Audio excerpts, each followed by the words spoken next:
Hello everyone, आप सबका बहुत बहुत स्वागत है मेरे इस यूट्यूब चैनल इंजीनियरिंग कैप्सूल्स में। आज एंटरप्रेन्योरशिप स्किल डेवलपमेंट का क्वेश्चन जो एग्ज़ाम है ये हुआ और बेसिक क्वेश्चन ही पूछे थे किताब में से ही। और जिसने थॉरोली बुक को पढ़ा होगा उसके लिए क्वेश्चन पेपर ज़्यादा मुश्किल भी नहीं होगा। हाँ, कुछ चीज़ें टिपिकल हैं जिसको ढूंढने में थोड़ा सा टाइम तो लगा। तो बाकी बेसिक क्वेश्चन है, आप 10-15 क्वेश्चन आराम से कर सकते हो। ठीक है।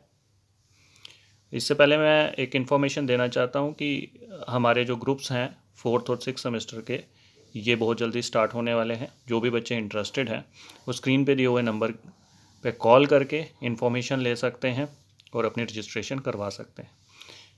तो स्टार्ट करते हैं। सबसे पहला क्वेश्चन है, DIC stands for, DIC district industrial centre कहते हैं इसको। तो ऑप्शन है इसका ए, DIC। ठीक है। उसके बाद SIDBI, SIDBI, तो ये इसका आंसर है। इसका ऑप्शन भी है A, small industries development bank of India, option A रहेगा। उसके बाद नाबार्ड, नाबार्ड क्या है? इसका ऑप्शन है National Bank for the Agriculture and the Rural Development, option number B. चौथा जो है, that is which problem solving method is designed to work with the progress oriented problems. देखिए, इस क्वेश्चन को आप एक बार कंफर्म ज़रूर कर लीजिएगा, लेकिन जितना सारा मैंने इसमें स्टडी किया है उसके हिसाब से ब्रेन स्टॉर्मिंग मुझे ऑप्शन जो है मोस्ट प्रोबेबल ऑप्शन इसका ब्रेन स्टॉर्मिंग लग रहा है।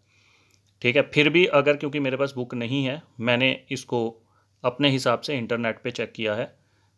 क्योंकि प्रोसेस ओरिएंटेड प्रॉब्लम्स जो होती है ये ग्रुप में होती है, ग्रुपिज्म होता है। पहले ग्रुप बनाया जाता है और उसके हिसाब से सिस्टमैटिकली प्रॉब्लम को सॉल्व करने की तरफ ध्यान दिया जाता है। तो ब्रेन स्टॉर्मिंग भी वही है। ब्रेन स्टॉर्मिंग में भी ग्रुप ऑफ पीपल जो हैं वो बैठ कर प्रॉब्लम को सॉल्व करते हैं या किसी भी चीज़ पे डिस्कशन करते हैं। तो मुझे ऐसा लग रहा है कि ब्रेन स्टॉर्मिंग हो सकता है इसका ऑप्शन। आप एक बार इसको चेक कर लीजिएगा अपने हिसाब से। PDCA स्टैंड्स फॉर, इसका ऑप्शन आप ए भी ले सकते हो। ठीक है। और डी भी सेम ही है, तो दोनों, सॉरी डी 8 है शायद, तो इसका ऑप्शन ए होगा। प्लान डू चेक एक्ट, तो इसका ऑप्शन ए रहेगा पाँचवें का।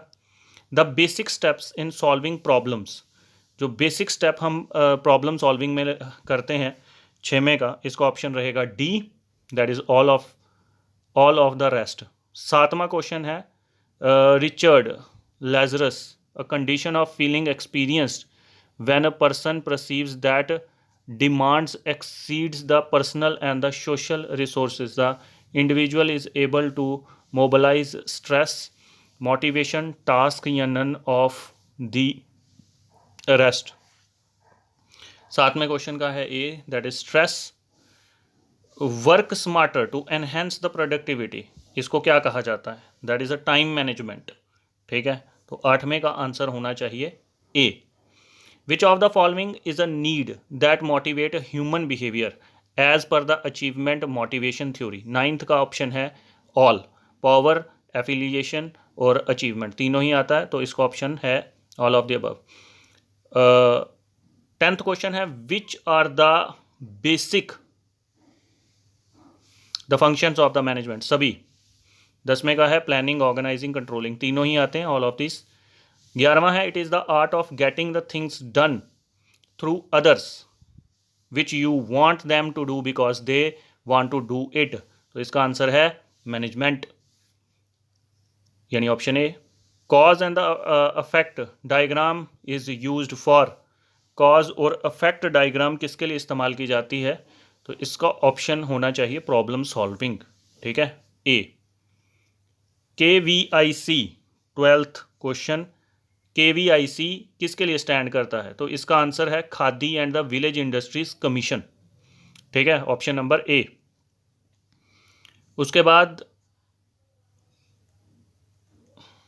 डी क्वेश्चन जो है, सॉरी 14th क्वेश्चन जो है, इसका आंसर जो है वो है task management involves the task. Task management में कौन सी टास्क्स आती हैं, प्लानिंग आती है, टेस्टिंग आती है, ट्रैकिंग आती है, तीनों ही आती हैं, तो ऑल ऑफ दीज होगा।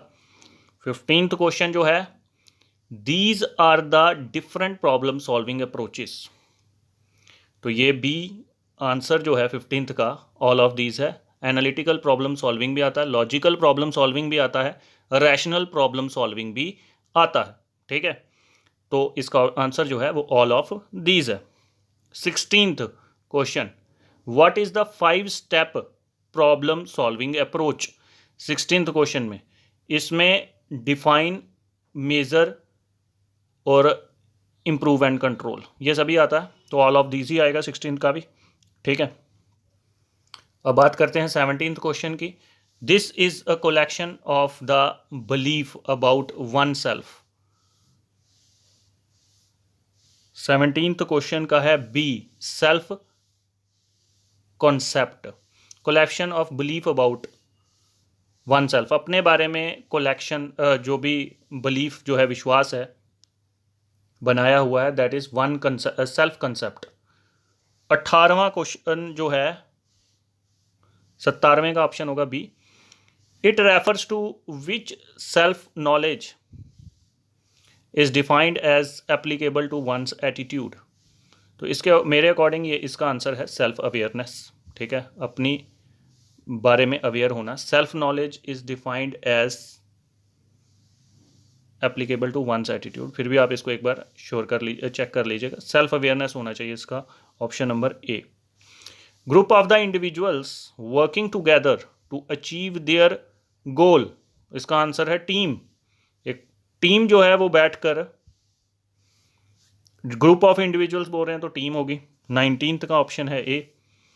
These includes the team related skills, sympathy, empathy and cooperation, तो इसका आंसर है D, all of these. Sympathy भी चाहिए, एम्पथी भी चाहिए और कॉर्पोरेशन भी चाहिए टीम के अंदर। 21वां क्वेश्चन हमारे सामने है, the management helps you break the hold stress, break the hold stress so you can be happier and healthier. कौन सी मैनेजमेंट आपको मदद करती है, ठीक है, स्ट्रेस को कंट्रोल करने में। इसका आंसर सेल्फ स्ट्रेस मैनेजमेंट होगी, सेल्फ कंसेप्ट हो गया, सेल्फ नॉलेज होगी, तो ये जाहिर सी बात है स्ट्रेस को मैनेज करने के लिए स्ट्रेस मैनेजमेंट की ज़रूरत है, तो 21वें का आंसर है ए। 22वां क्वेश्चन है हमारे सामने, what are the types of the stress management, कौन कौन सी है टाइप स्ट्रेस मैनेजमेंट की। Acute stress, chronic stress, episodic stress, all of these, सभी, तो इसका आंसर है D. 23rd, it is the ability to accurate receive and interpret messages in the communication process. It is ability to accurately receive and interpret messages in the communication. इसमें आता है verbal, listening या फिर stress, तो इसका answer हमारे सामने है B, ability to accurately receive and interpret message, तो लिसन करना, सुनना, अगर हम सुनेंगे तो एक्यूरेटली हम जो वो बोल रहे हैं उसको रिसीव कर सकते हैं और मैसेज को समझ पाते हैं, तो दैट इज लिसनिंग। 23rd का है B. The 4 types of the listening includes, 4 तरह की जो लिसनिंग है उसमें क्या आता है, appreciative, emphatic, comprehensive, all of these, तो 24th का आपका डी ही है, ऑल ऑफ दीज ही है। 25वां है, what are the 3 A's of active listening, attitude, attention, adjustment, तो ये ऑल ऑफ दीज ही होगा 25वें का भी, ठीक है। तो ये था आपका क्वेश्चन पेपर, आपका एंटरप्रेन्योरशिप स्किल डेवलपमेंट का, ठीक है। अभी बच्चे अभी तक ग्रुप में ऐड नहीं हुए और ग्रुप में ऐड होना चाहिए चाहते हैं इंजीनियरिंग कैप्सूल्स के, जो भी हमारी PDF है या कोई भी अपडेट है मैं वहाँ पे अपलोड करता रहता हूँ। अगर कोई होना चाहता है तो स्क्रीन पे दिए हुए नंबर पे आप मुझे मैसेज कर दीजिएगा, ये मेरा WhatsApp नंबर भी है, ठीक है। तो thank you very much for watching this video, God bless you all. अगर आप पहली बार इस चैनल पर आए हैं तो चैनल को सब्सक्राइब करिए और इस वीडियो को लाइक कर दीजिए।